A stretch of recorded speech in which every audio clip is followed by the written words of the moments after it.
What's up everybody, it's Brian from Dick and Jane, and this is another episode of the P's and Q's of Letterpress. And today I'm going to show you 3 tips to make your windmill run better using nothing more than a rubber band.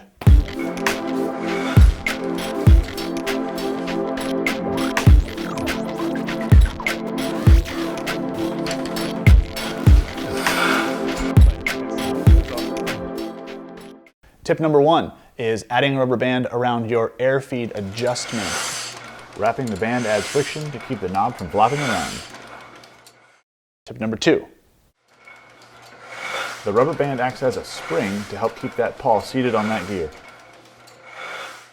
Tip number 3. Using a rubber band to control the table feed bar. This is particularly helpful when running label stock because the adhesive tends to get stuck together.